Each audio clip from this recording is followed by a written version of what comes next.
Hi Chris, how are you? Good evening, Rod. Yeah, I'm well. Here we are. It's episode 237. It is the 10th of August, and it's not muggy, it's hot. It's warm in my shed. It's beautiful sun outside, and I am looking forward to when we knock off and go out and sit in my patio maybe and enjoy a little bit of the sun. Yeah, that is nice. I got to say, all the doom and gloom about us running out of crops and their, food prices about to escalate in the UK. And I took a little trip this weekend. I went down to Portsmouth and back, right across, well, past your neck of the world and over a little bit really. And it looked more like northern Spain or the south of France, frankly, than the UK because everything's brown. Yeah, there's an article. Maybe I'll fish it out from on the BBC of just photos of how bleak some places are. And for those that are watching, if you look at Rod's paint colour on his behind his head, it's pretty much like that. A lot of the fields, it's not good, is it? It's been incredibly hot. We've had so little rain. It's just absolutely insane, isn't it? It's very different here in the UK than what we're used to. Well, it's really odd. Without going into the politics of it, my parents are quite, shall we say, sceptical about climate change. And I keep going, there's a difference between weather and climate change. It's not the same thing. And I've been not looking forward to, but I was going to point out sort of the disparity in the weather this year and how the fact every single summer is record breaking. Meanwhile, Scotland are absolutely being pummeled by rain. So it's not helping my case that this... I knew it was wetter up there, but because I was in Scotland a month ago, and it was lovely. It was quite refreshing because it was really hot down here. I went to Scotland for a couple of days for work. Oh, it was glorious. It was just really pleasant temperature. And I was like, oh, I miss this. Yeah. Well, what we need is a big pipe because it's all uphill to Scotland, right? Move some of that rain back down this way. Yeah, let gravity kick in and send it down. Something like that. Shall we do some follow-up? Let's do the follow-up.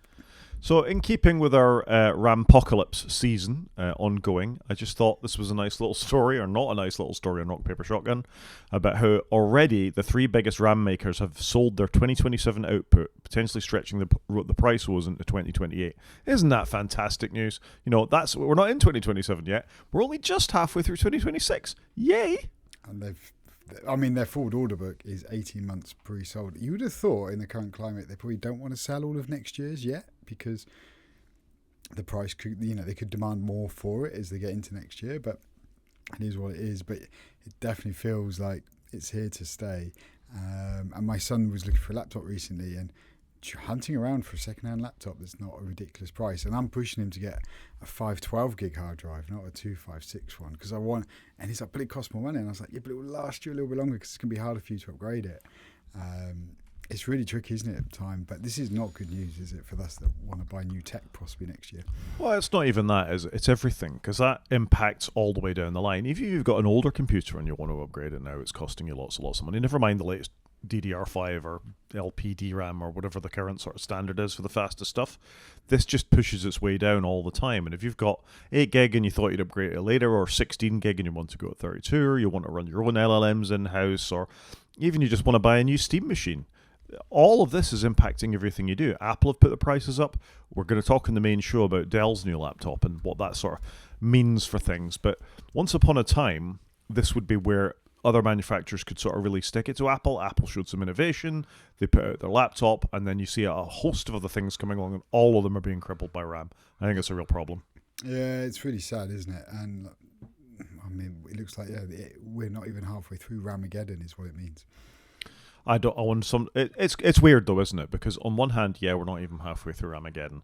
But should this AI bubble burst, where does that leave us all? We'll have a glut of really highly expensive server RAM out there that the rest of it goes. Not that we'll be able to afford it anyway if the stock market tanks. Yeah, well, there is that, yeah. So we're basically no good tech coming either way, whether the stock market tanks or not. It's lose-lose. It's lose-lose for us consumers. Still, it's a nice day. It's a nice day. But basically, I think a lot of people are going to be keeping their tech a lot longer than what we've seen historically. It would be interesting to see if companies such as Microsoft, Apple, and maybe the Linux kernel, which already has an advantage, frankly, the Linux kernel, does something about being more efficient and optimized for low RAM configurations. That maybe you don't need all the whiz-bang stuff. Maybe we'll see things like games becoming better optimized like they were back in the early console days for lower RAM configurations or worse CPU configurations because nobody's got the new hotness. Yeah, do you know, it's a fair point. Like with the Neo coming out, obviously that's only got 8 gig of RAM. Are Apple going to actually target less RAM rather than assuming everybody's going to get more RAM? Actually, are they going to target less RAM now? Because it's just not achievable for them to get it. Yeah, it's an interesting point. Well, as we talked about last week or the week before, the games industry's going under anyway, so maybe it's just lose, lose, lose. Oh, God. Speaking of lose, lose, lose, I'm changing the subject. It's been bad news for charities in this last week. So there's been this attack on a customer relation management system called Beacon. Beacon seems to be the underpinning system that a lot of UK charities rely on. So there's more than 1,500 customers, and that means 1,500 charities. That's not 1,500 people affected. And if you think of the amount of people that give money to charity, that's a fairly significant cyber attack. Yeah, it's huge, isn't it? 1,500 of their customers, exponentially, there's going to be hundreds, if not thousands, if not tens of thousands of customers then that have signed up to each one of those customers. That's a lot of data. Yeah, I mean, and it's a worry, I guess, for a charity particularly that relies on charitable donations of money, and more than that, they rely on those contact details for them to go back to in order to hopefully secure more charitable donations. And that obviously has an impact right across the sector. From, they don't go into masses of who's actually affected by this. They just talk about one of the charities being affected. The higher profile victims is the Molly Rose Foundation, a persistent campaigner for the UK's Online Safety Act. That obviously affects the register who are reporting on this. But you could see, other charities include Macmillan Cancer Support, Young Persons Charity Motivate, Chiswick House, London-based homeless charities. These aren't small charities, and the ongoing impact of that is what you don't want is people not to be donating money to charities at a time when the economy is in a massive downturn, because there's lots of people in need, and that's a real problem. Yeah, no, it is a real problem. This is not. There's no good in this, is there? It's just. But do you not think though that the average person is just blasé about it now because they're so used to their details being leaked? I think that's the worry, though, and without, you can forecast ahead to this, that we've got a bit of a perfect storm coming of no money, charities affected, medical funding not being funded. It's just none of it's great. I mean, your standard phrase is not good, is it? And frankly, it just gets worse. I mean, let's have some happy news stories soon, please. I was going to say this is going to be the doom and gloom podcast, Rod. I don't think it's going to be the doom and gloom podcast. I think we try and maintain a realistic eye on what's going on. We do try and find a bit of joy where we can. Chris, we did a tier list a couple of weeks back. That was lots of fun. True. That was a good episode. I did enjoy that. So there we go. That was a fun thing. So now let's talk about a less fun thing. And the last 3 weeks, I think, with the exception of the tier list, we've been talking about LLMs getting out and doing hacking attacks, because I think last week we were talking about them not being in air-gapped servers between the internet and what was going on. Well, now we have information via Engadget from the UK's AI Research Institute about, they go on hacking sprees. They're not trustworthy. There are all sorts of nasty things going on about there. But this is the institute, which operates under the UK Department of Science, evaluates frontier AI models. Part of those evaluations to see if they can be misused for cyber attacks. So they deliberately test them under permissive conditions, so slightly different from what we've seen before. They do have access to the internet. They do have some safeguards disabled. And they did act beyond the scope of their testing parameters. So yay, they won't do as they're told. They will go out and be nasty, and it's no wonder we're seeing sort of this increase in cyber attacks for UK charities and things like that. Well, it's kind of a double-edged sword here, isn't it? You've got these AI models being able to find exploits, and then you've got the agent capability where you can automate tasks and things. So it's not a big shock that some of this stuff's going to be misused, is it? Well, I mean, they were worried about them releasing the Mythos model because it was really quite good at this kind of stuff, and all of the LLM providers seem to be doing that, allowing models that are far more proficient at being agentic, automating, fix errors in our code, never mind fix errors in everybody else's code. I saw a news story from Linus Torvalds this morning talking about how the next version of the Linux kernel. I've put that in the news. Oh, you've put that in the news. Well, maybe I'll save that for. I'll keep my powder dry. Anyway, I think this is bad. It's not surprising, but it feels like every week now we're reporting on more attacks from large language models, and that's not going to go away, I don't think. No, and OpenAI have got a new Astra model, which is going to cause more problems in this area because it's more advanced. It's moving forwards at such a pace. Yeah, it's not happy times. Not happy times at all. Should we do some news? Let's do the news. So, sticking with LLMs in the news, if you're willing to hand a bit of your data over to Meta. Are we going to become an AI podcast? It feels like the way the industry's moving, doesn't it? It does. I mean, obviously, AI has been around a long time, but it's really this year. There's huge momentum, and maybe we are at the pinnacle of the bubble, and obviously history will tell us. But last year, there was a lot of talk of AI, but this year just feels it's gone up a notch. Do you know what I mean? And I know it's been going for a while. Copilot was quite early doors with OpenAI, but this year, I don't know why, it just literally every road just leads to an AI conversation. It does, but I think it's chicken and egg. The stories are about it because it's what's in the stories, and therefore all of the impacts of them. So it's. I'm not going to call it a virtuous circle. I'm going to call it a vicious cycle. I think of these things being out there and people making use of them, and we make use of them, and people in our industry do make use of them, and it's not a surprise that they're kind of what we're thinking about. But equally, they affect the public so much in terms of data centers, power use, production of new energy-making facilities, potential impact on jobs. It's a huge deal, and I think we have to talk about it from that point of view. And there's still the dodgy ethics about what's been involved in their creation. So I guess it is what it is. And sticking with that theme, Meta will let you use their Muse code model with reduced or discounts on their tokens, as long as you give it access to your data. Now, if there's one company, not that I know that I trust the rest of them all that much. I mean, I don't know how you use, I think it's Claude we both use, but I ask questions in a browser. I don't install its little, is it Codex, the agent that sort of sits on your Mac that will let you do things like set reminders and all that kind of stuff in your... That's the OpenAI one. Right. There is a Claude equivalent. So I do have, okay, so why don't we quickly go into that? So I do use Claude on my Mac and on my iPad. I've got the app, but it's got no access to touch anything else. Rod's putting a face for those that can't see it. Where I'm using it for coding, I'm using it directly within Xcode, and it is running Rife across my Mac at that point. Yeah, well, it's got access to the code that's open in your web browser and presumably the project in which Xcode is running in. Does it have access beyond that? No, just within the project. It does have access to the simulators. Yeah, but you said Rife. Rife implies it's got access to your entire SSD. No, it doesn't have access to that. And I've seen it pop up and go, can I have access to your network? It's like, no, you cannot. But it can have more. What is quite good with it is it does walk you through what it's doing. It does prompt when it wants more permissions to do things. It is quite... Rod looks very uncomfortable. I think it's quite clever how they've implemented it, and it's definitely way better in the newer version of Xcode than the previous version. They've really improved the interface. No, I was just reflecting on the fact that if you put it on an air gap container somewhere, it can worm its way out of it. So what's it doing to your Mac, Chris? Yeah, I don't know. But I haven't got much to hide, so I'm good. I mean, we'll probably do it when the next version of macOS releases. But we need to talk at some point about the new version of Siri and how it compares to some of these sort of new frontier models. Anyway, if you want to have a go at installing Muse code on macOS or Linux, then Meta will give you a lovely bash install script to paste into your terminal, and you can let it have a lovely time on your data. I would be extremely hesitant about letting it do this.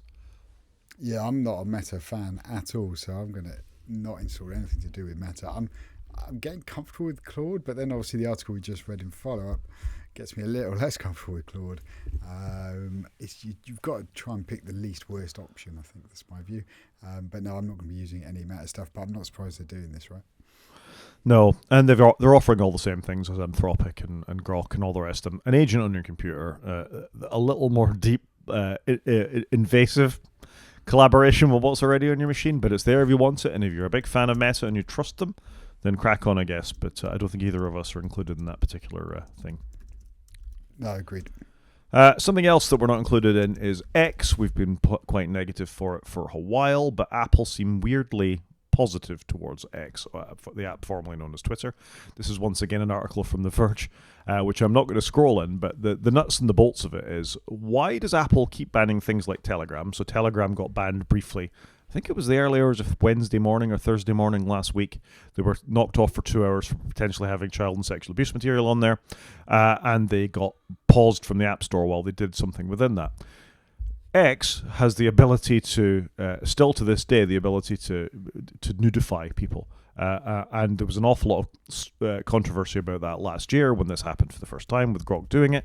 And governments, including our own government, were questioning why this was still being allowed in app stores. To my knowledge, they've never answered any of the questions around that and have merely sailed on taking money from users.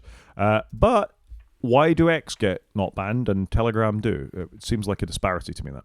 Yeah, I'd agree with you. They seem very quick to ban Telegram, but they've seemed very slow to do anything with X. It doesn't feel like they're being treated the same.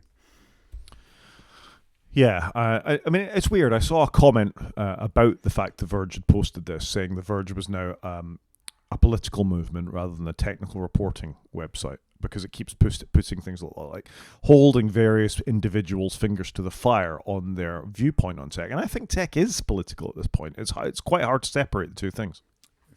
It feels like everything is political at this point. Yeah, I mean, once upon a time, you'd happily be Steve Jobs and Steve Wozniak in your garage building a Mac, building the Apple and the Apple II, and that's not been the case for a while. Sadly not. Yeah, I mean, I'm kind of with The Verge on this. It does seem a double standard. The sort of summary of it, by the way, is you're going to get sued because, the individuals involved have the ears of people in power and very, very, very deep pockets. And that's not to say the owner of Telegram doesn't have deep pockets, but he doesn't have the political sway of an Elon Musk or a Donald Trump or one of those people who might be slightly cheesed off about the fact that Apple withhold them from the... I mean, Elon's known to be slightly litigious, I think it's fair to say. Just a smidge. I don't even know who the owner, chairman, CEO of Telegram is, I must confess. Yeah, I mean, I think he's a slightly controversial character as well. I'm not excusing Telegram as being a perfect organization, or the man that runs Telegram as being a perfect organization. I think he lives in Dubai. It's run out of Dubai or something like that. It may have been Russian or had links to Russia at some point. I know it's the primary means of like the Ukrainian military communicating with each other to a certain extent. There's a lot of activity on there from intelligence services and all the rest of it. But yeah, it is an interesting thing to me that X is allowed to persist without... An X is allowed to persist uncensored is the thing. They're not even getting warning strikes like this. They're just allowed to continue. Yeah, it's crazy, isn't it? You were right. Telegram is headquartered in Dubai. Yeah, there you go. It's vaguely in my head. I can't scroll on the Verge article, so that was entirely out of my brain. Let's move on and keep talking about LLMs, because this is in a particularly exciting development. Not only can they work your way around and do denial of service attacks and do backdoors into your computer, even when air-gapped, they can now actually be set to work making him better viruses to attack human beings and other wildlife. We're doomed, aren't we? Like, the world as we know it is doomed. Well, do you want Skynet? Because this is how you get Skynet. I kind of want to go back and rewatch Terminator 2, I must confess. But we do feel doomed, right? The planet's slowly boiling. The AI is attacking everything, and all our private info is being leaked across the internet. And now we've got AI making viruses. Like, where's the good stuff coming? Yeah, I mean, James Cameron didn't predict this in the Terminator, did he? He just thought they were going to build big killer robots. Never mind genetically engineer us out of, super flu virus to kill us off. Yeah, and then Claude and OpenAI and Meta just end up having, a digital war against each other. So this article in Engadget, they're trying to put a positive spin on it. I mean, it's via Study in Science, which is a reputable journal. It's actually for the good. If you understand better how viruses can propagate or be attacked or all the rest of it, or be improved, then you can hopefully come up with better engineered viruses, such as the mRNA one that we used to very quickly come up with at least some sort of vaccine against some strains of COVID and things. So, of course, there's always a positive and negative to things. Your first read of this might be, oh my gosh, that's terrible. We're going to have AI engineered viruses flying around and they might make COVID look like nothing. But actually, in the hands of sensible scientists, there's a lot to be learned from something like this, and they may see something that a human researcher has not looked at yet. So, pros and cons to all things. A hammer can be a thing of damage, or a hammer can be a useful thing to bash nails into a wall or remove screws from a wall. Not screws, nails. But a tool is in how you use it at the end of the day. Yeah, and this is what I'd like to see from this. Right, if we can make a virus with it, can we make antidotes? Can we find the cure for cancer? Can we find the cure for insert X here? So I'd like to think people are using it the right way, but for every 1 or 10 people using it the right way, how many people are going to use it in the bad way? Yeah, as we see from the proliferation of attacks and things like that, I think there's more people able to use it in the bad way than in the good way. But, time will tell, I guess. Yeah, true. Time will tell. So when it all goes horribly wrong, and there is no more internet and there is no more RAM for your computer, you might need to make do with the best you've got. And it may be that what you really want when the walls come down is Wikipedia, so you can remember how things work. And this is a little project I found called Project Nomad, which if you have got a fairly modest machine or virtual machine lying around somewhere, will let you download stuff to it, so you will have local knowledge, when the apocalypse comes. So this is quite a neat little project. You download it, you install a version of Ubuntu on there, it will work in a virtual machine or something like that, and it will give you offline knowledge, so it will download as much as Wikipedia as you want it to. Should you choose and have enough CPU, it will give you a local LLM. It will download a version of OpenStreetMap, I think it is, to give you street maps of around the world, and things like Khan Academy, so you can learn stuff all on your own server. So, and while it's still got attachment to the internet, it will keep it refreshed as well. So I just thought this was interesting for the digital pack rat. So, assuming that we're going to lose internet connectivity at some point, you can just keep this up to date as your own survival database. I quite like that. That's quite cool. And if you've got solar panels, you'll even be able to keep your computer running. So, yeah, that's quite neat. I like that. Yeah, this is why I featured it, really. I thought it's worth maybe keeping one eye on it, because let's face it, Wikipedia could be taken down tomorrow if they run out of money. I mean, it seems unlikely, but it's quite an important resource. One of us may have built a little app that talks to Wikipedia, and you can save articles and see your recent history. I did that this week. And please don't tell me Wiki's going away, because I love Wikipedia. It's one of my favourite sites. I have, full disclosure, I have occasionally contributed money to Wikipedia because I think it's a very valuable thing. So I do chuck them a bit of money now and then. I think this is a great thing, though. That people are worrying about this kind of stuff. I do slightly worry it's the kind of mentality that lives in a bunker somewhere in North Carolina. In a Faraday cage inside a bunker in the middle of nowhere. It's completely off-grid with a petrol generator. And I don't mean to cast shade at the people of North Carolina, but it's that sort of opinion that the pack rat that wants to hide and, come the apocalypse would think of something like this. But I genuinely think it's a useful project if you want. Or, if you were traveling somewhere where you're guaranteed to have a spotty internet connection or something, and there's really useful, maps or whatever that you need to have while you're there, I think it's a really useful thing. Yeah, no, I'm with you. I do quite like the sound of this. Because I had previously looked into it, actually, can you download Wikipedia? Because I just quite like the idea if it will be offline. Oh, there you go. There's no way to do it. So if you have got 5 minutes in a virtual machine, maybe you want to try it. Yeah, okay, that's cool. Back to a story we talked about earlier. Linus Torvalds talking about the impact AI has on the development of the Linux kernel. I mean, he's not completely negative, Linus, towards AI. I think he was to begin with, just in sort of the increase in bloats and the amount of things he had to deal with as a consequence of it being there. But he's not negative against it improving the Linux kernel, and basically what he's saying here is that he's on the release candidates for the next version of that, and it's huge by Linux kernel standards because of all the patches and updates and software work that's been done within it. And I think this is becoming a theme. It feels like more people are getting comfortable using AI to develop with. I know I've been making some games with AI and some other little apps, and I've conflicted, do I release them? And I'm trying it because I wasn't sure, what do you do with it? And I think I'm getting comfortable with it, and it feels like other people are getting comfortable. You just see it with a podcast player we both use.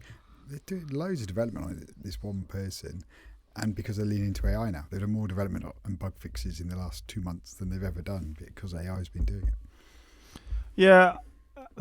And if the kernel maintainers are putting it in there, and obviously Microsoft talked about their code was actually being generated by AI, not just going into the kernel from AI, but and we've seen them laying lots of developers off. I'm quite glad that somebody like in control of this, like Linus, at least knows the kernel. Well, he wrote it to begin with, but he knows it inside and out. All these generations of it, he won't be around forever. And I think striking that balance between new technologies that can improve things and setting you up not for failure for the future is really important. So I'm quite glad that there's somebody who's dictatorial enough in this instance to say, yeah, this makes sense or this doesn't, while still being welcoming. Because let's face it, lots of these LLMs use Linux under the hood as their data, either as their operating system or their open source databases, or there's all sorts of things that they owe a massive debt to open source software. You quite often see them come to Mac OS and Linux first because they're the platforms that people develop with. No, I'd agree with that. So no, I think it's super interesting seeing them use it. I was surprised, if I'm being honest, as I was reading the article, but I guess they've got to, if they want to patch and do all of those things and find those exploits. They'd be silly not to use it, even if it's just on to help them find it and suggest, and then they can edit the code, because it is really good at churning through and finding specific issues. Yeah, and if they are the attack vector for getting into the Linux kernel, then you'd be mad probably not to use them to highlight those potential exploits in the first place. Yeah, there is that. That's fair. So there we go. Car Corner? Go on then. What's going on in Car Corner? very depressing things are going on in Car Corner. I actually sent you this in the week, didn't I? If you're the proud owner of a new generation BMW, so I think that's the iX3 and above, something like that, you may have got in your car and been presented with a Spider-Man Brand New Day advert. That must have been fun. Also, hello to your dog. Yeah, apologies, my dog is in the background and just said hello. Yeah, this is bad, isn't it? Like, I get you may want to offer it, but if it's anything like their New Year's video I used to get my BMW, you kind of have to click on it to get rid of it. I don't know. I just think I don't like it. I don't like it. I really don't like it. I mean, BMW is the company who we were annoyed at before for charging you a monthly subscription for heated seats. So you had the hardware in your car. If you wanted heated seats, there you go.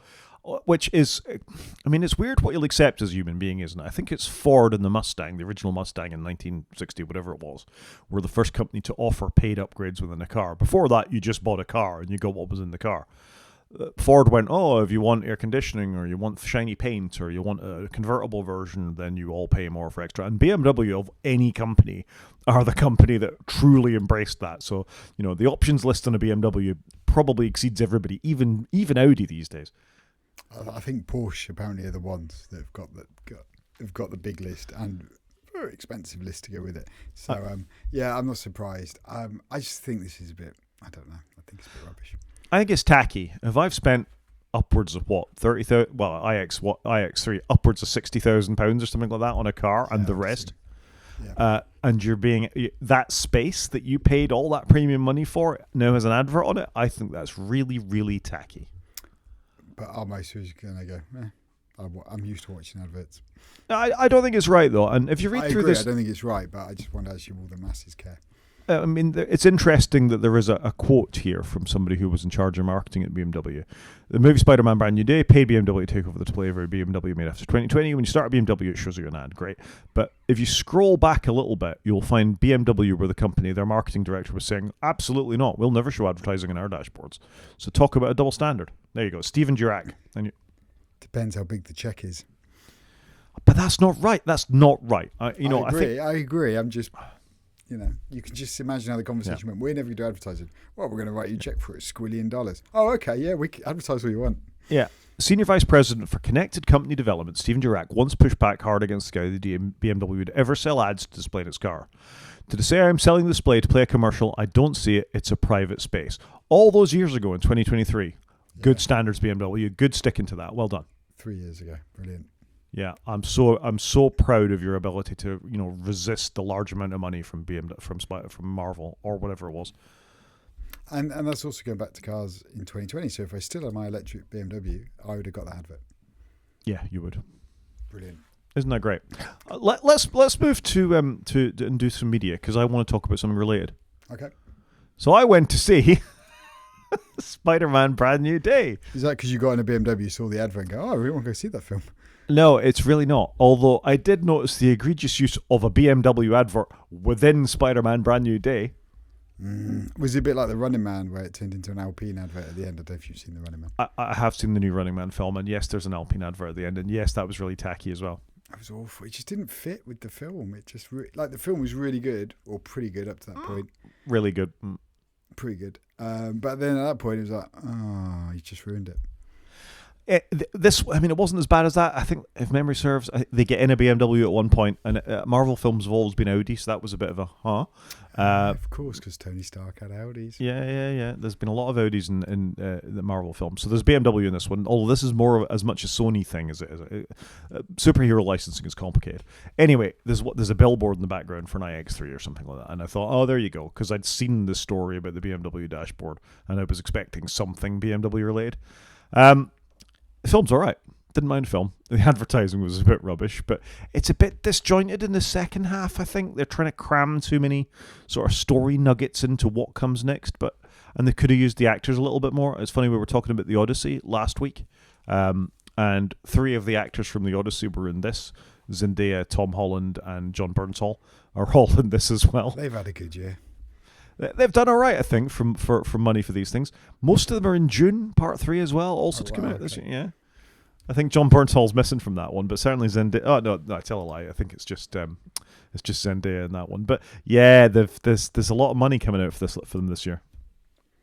different world, isn't it? But I get product placement. Do you remember like Casino Royale had Bond driving a Mondeo, the new Mondeo at the time? Shows how old that film is. But it was brief. You know, he was in the car, he drove from A to B, and it was done. Whereas you sometimes end up watching a film and it just become a commercial, and I just think that product placement just ruins it. Well, we can go back further than that, Chris. GoldenEye had a tank smashing through a massive thing of Perrier. Okay, I don't remember that. I remember the tank, but I didn't think it was Perrier. Massive thing of Perrier. There's been product placement in films for a long time. Aston Martin, Lotus, all had their cars featured in Bond films. Rolex watches, Omega watches. Bond may be the franchise that sort of pushed us right to the fore. Yeah, you're probably right. But I think there's him like wearing a watch, or a character wearing a watch, which is different, I think, to a car being shoehorned in and for too long, and lots of external scenes showing it off. I think there's a balance to be had. And in fact, now you've set me off on this path, I will talk about Spider-Man a bit more in a second. In GoldenEye, did he not drive a BMW Z8 or a Z3 for the space of about 15 seconds for no reason whatsoever? Yeah? Yep. Correct. And then in the next film, he remote controlled a BMW 5 Series with a Sony Ericsson phone. 7 Series with a Sony Ericsson phone. Yep. So I blame Bond. Back to Spider-Man. Yeah, it's a decent film. Special effects are very good. I very obviously filmed in Glasgow, parts of it, which I very much enjoyed. Yeah, I'd forgotten that was being filmed up there, which kind of blew my mind. I was going to see if the boys would come and see us with me, because we don't often go to the cinema, and I thought this might be good father-son activity. Yeah, as you see, critics... I mean, we've talked before about Rotten Tomatoes having a slightly biased view when it comes to the way the review system works. It tends to push reviews up or down, so you either get very high scores or very low scores, not so much in the middle. 90% for critics, 98% for the audience. I think it's fairly fair. I mean, it was reasonable. It was a perfectly reasonable film. I enjoyed it. But you're saying reasonable. They're saying this is like... It's awesome. No, Chef's kiss. It's not a Paddington 2, is it? That is the best film. It's a great film, Paddington 2.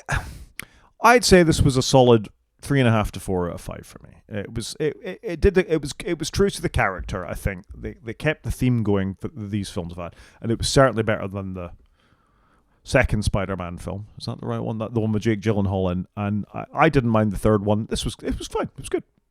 Was the third one the one where there's multiple universes? I don't like all that. Yeah. My brain can't cope with that. It was a bit of fan service, wasn't it? They brought back all the villains from the old one, and they did all. They've been a fine series of film. I think Tom Holland's a good Spider-Man. They've told him quite well, and this was a good. I don't know if this is his last time as Spider-Man. He might pop up in Doomsday, but I thoroughly enjoyed it. Yep, no, fair enough. So that was Spider-Man. Games. Let's do the games. Game. I put this in entirely for you, Chris. Entirely for you. I read this and I was like, yes. The only problem I've got, actually, let's read the story first and I'll tell you what the problem I've got. So, Rock, Paper, Shotgun have announced that Quake is getting a free new chapter for its 30th birthday. I can't believe it's its 30th birthday. But it's promising ferocious combat and labyrinthine level design with its nightmarish realms to celebrate its 30th birthday. So you must be super excited, having just done Quake recently? Yep, I recently replayed Quake on my Switch, so this looks great. But do I get it? I don't know. I don't know, actually. What the answer to that is, I presume that you can just download it.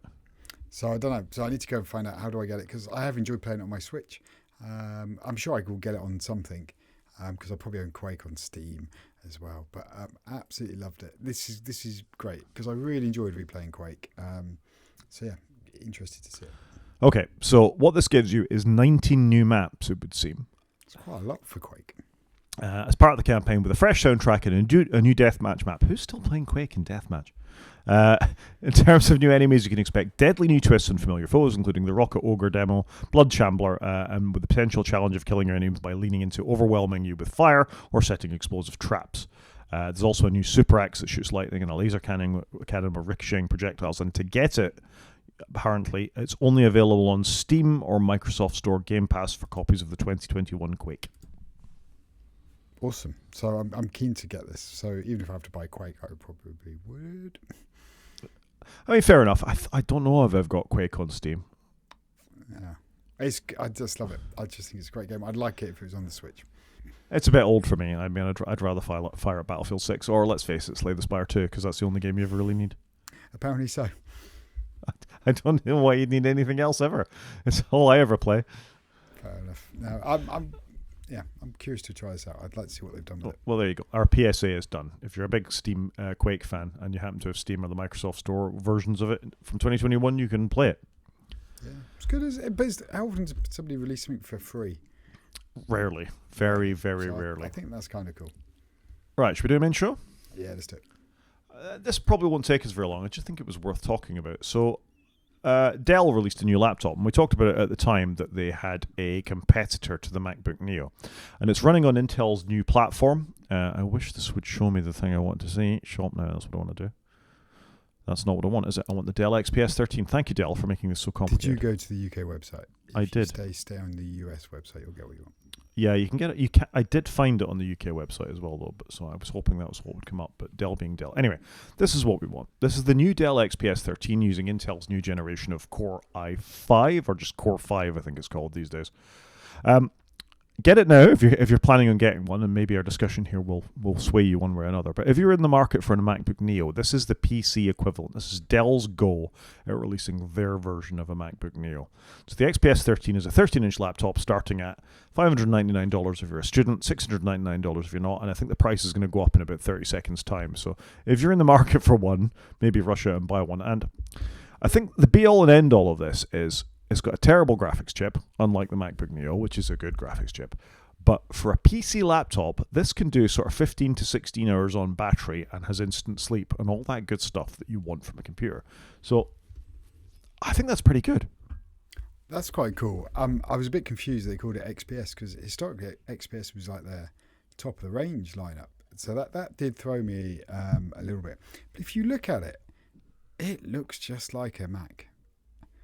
Do you know what I mean? Like if you just glance at it quickly, it's just the Windows or Copilot key that's like, oh, what's that? But the rest of it just looks very Apple-esque. I think wallpaper. Yeah. No argument at all. I think this is a really compelling device. So it's 13 inches. It looks great. If you've got a huge long battery life like that, I can put Linux on it, which for me is a game changer. And it's been tried. You can put Fedora 44 on there. It needs some patches and updates. But after that, you're good to go. And you've got a laptop with like 13, 14, 15 hours battery life. Phenomenal. It's got a backlit keyboard. MacBook Neo doesn't have a backlit keyboard. It's got a 120 hertz screen. The MacBook Neo doesn't have that. It has two 10 gig USB-C connectors on it. The MacBook Neo doesn't have that. What the MacBook Neo does have is better speakers and a headphone jack. Okay. And a slightly better trackpad, because PC laptop trackpads suck generally. And this is the old hinge-based trackpad, so it hinges from the top, unlike the MacBook Neo. But I think this is a pretty flexible, well-spec device with 8 gigs of RAM. I think I'd probably want to put a bit more RAM in there if you can, and I think you can with this, again, unlike the MacBook Neo. The next model up, which is $200 more, has 16 gig of RAM. Yeah. It's So touch screen as well, by the looks of it. It's 2.5K screen. Yeah.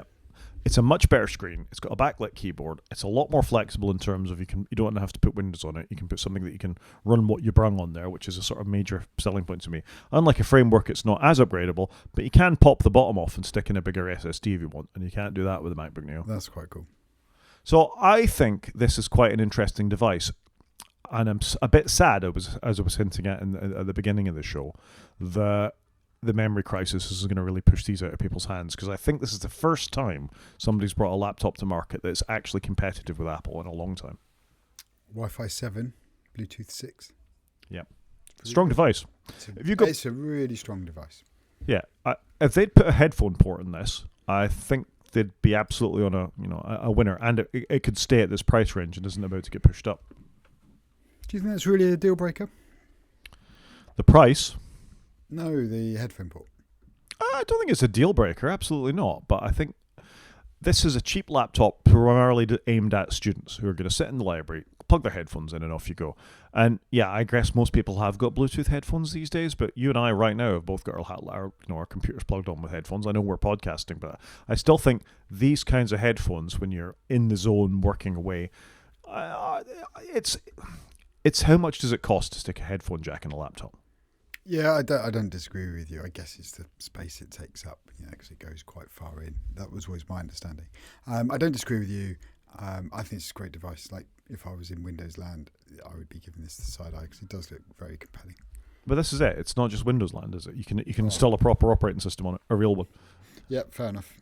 Which It's something our Apple devices don't let us do, really. I mean, you get Asahi Linux for M1 and M2 Macs, but not for the current M5, and certainly not for the MacBook Neo with its A19, A18, whichever chip that's in that. I think the problem is the A numbers have got so... I was thinking about this earlier. I have no idea what chip is in my iPhone. They've got so high now, I can't keep track of them. My brain just doesn't compute. Yeah, I'm kind of with you on that. I think this is really a really interesting device that is going toe-to-toe with the MacBook Neo. And there's a lot of people, I think, you could pick one of these features. I want 120 hertz screen, or I want a backlit keyboard. They're quite important these days. They're not. They should be table stakes, and Dell have done that. I was just about to say table stakes because really, I mean, you do expect it as a minimum now. It's not a pro feature or premium feature. It's been around for so long. You kind of expect that minimum, don't you? But you think about the two ports in this as well. That one of the ports in the Apple one is only USB 2 speed, and basically it's for charging and nothing else. You've only really got one port on that laptop. Yep, that is true. So I think this is quite a compelling thing, and if I had any money, I might be tempted to take a punt. Although I got to say, I'm so lost in ThinkPad land these days, particularly the new upgradable one that maybe not hard, but genuinely, if I were to rewind sort of 12 years of my kids and this was a thing, I would be thinking quite strongly about this as something to buy them rather than the MacBook Neo. Yeah, no, I don't disagree with it. It does look very compelling. It's even available in a couple of colours. Crazy. Well, Sky or Storm. Grey or grey. Not loving the names there, but yeah, no, I think it looks good, and it's good that the Windows market or the Linux market or another market is getting compelling laptops. And maybe the Neo helped kickstart this, but this must have been in development before the Neo came out. You'd have thought so, and it's down to Intel's chip. And isn't it great? We're going to actually get a competitive Intel potentially again, because the battery life is probably the most important thing for most people on laptops these days.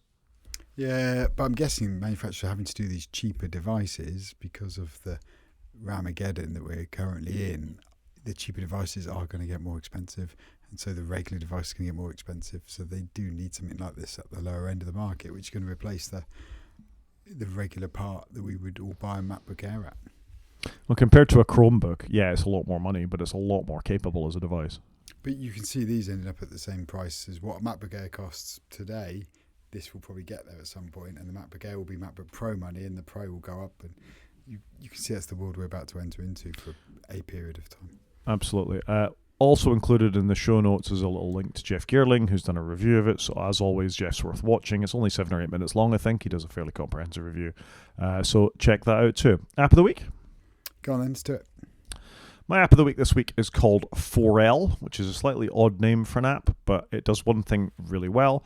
It's a bit like Hazel, if you've heard of that on the Mac. You can set it up to run things on scheduled tasks on your computer.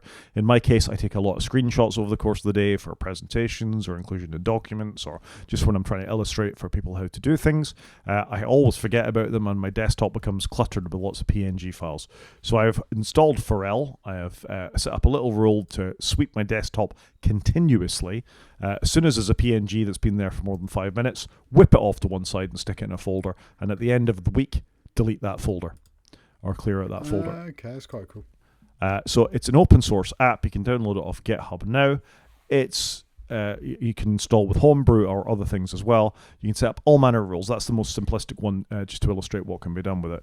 But it's really neat. You can do it by extension. You can do it by times and dates. You can set up whatever regular schedule that you wanted to do, or you can just do it manually yourself by clicking a button. You can set up a shortcut to it. It's just a really neat little app. And I didn't want to buy Hazel just for that one thing. And if you've got the money, obviously go and support the developers of Hazel. They've done a great job for a long time. But I just think this is a terrific little app and does exactly what I needed to. Oh, it looks good. And the screenshots, it looked really nice. Nicely laid out app, nicely presented, well thought out, good design. Yeah, it's a very Mac-like app. Yeah, I like that. And as somebody that's been trying to make a Mac app, it's quite hard when you're trying to make an app that looks really good on a Mac. It's quite a challenge. Thing of the week? Go on then. Well, you tell me. You tell me. So I've gone with BB Edit because I was having to edit some text files. I was like, oh, BB Edit's really good. And I've put a second link in, which is Learn More. Which I didn't realise, but BB Edit has a free mode, so you download it, you get a free trial for 30 days of everything. But if you don't do the trial, you can carry on using it in free mode, which for a lot of people, you just want to edit a text file or format a document, it's really good. And I just thought actually it's a great app. They keep it very current, but just thought it was something worth people considering as a little text editor app. Support them if you want to buy it. It's not a very expensive app. They update it from time to time, every couple of years for a new license, and you can obviously pay to do that, but it runs really well. It's really fast, and it's great if you just need to edit a text document and you want to see exactly what's in that text document, which I've had to do a couple of times in the last few weeks. BB Edit's a great app. I used it. It's been around forever. I think it's a classic Mac app. It's a classic Mac app if you go back far enough.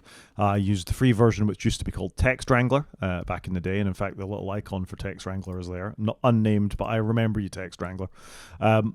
I bought BB Edit, I think version 13. I upgraded it once, and I can still install it. I bought the App Store version. I don't even know if it's still got an App Store version. I think they came back out of the App Store, even though Apple made a special sort of permission to get them in there because it demanded quite low-level disk access, if memory serves. Yeah, I think you're right. They did give it some exceptional effort because they were trying to demonstrate, look, you can get your app in the Mac App Store. But I got it straight from the developer. I'm in free mode at the moment, and it's just done exactly what I want. I do have an older license, which I might upgrade at some point. Yeah, I mean, I still use it from time to time, but I have been trying to use Zed, which is a written in Rust text editor that is not Mac-like at all, but it is very, very fast. It does lots of things well. But BB Edit, I think, for the old Mac heads, somebody like a John Siracusa, who's got so many key bindings and things set up to use it just the way they want to, I think John Gruber uses it for all of his blog posts as well, doesn't he? So it's a long-standing, incredibly well-written Mac app from Barebones Software, and just has the history on its side. And it is fantastic for things like its contextual find and replace of text if you're trying to work in various code, like Python or something like that. It's got a lot of library and syntax highlighting and all that kind of stuff built into it.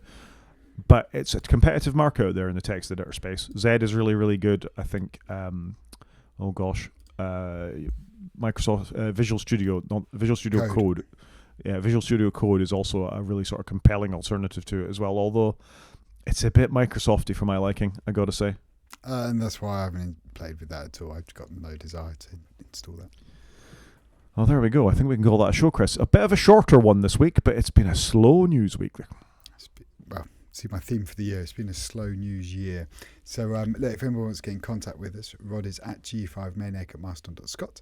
I am at _cgp at mastodon.social. You can watch on YouTube by going to our website, wakefromsleep.com, and clicking on the YouTube link. Or you can drop us an email at wakefromsleep@protonmail.com. Talk to you next week, Chris. Cheers, Rod.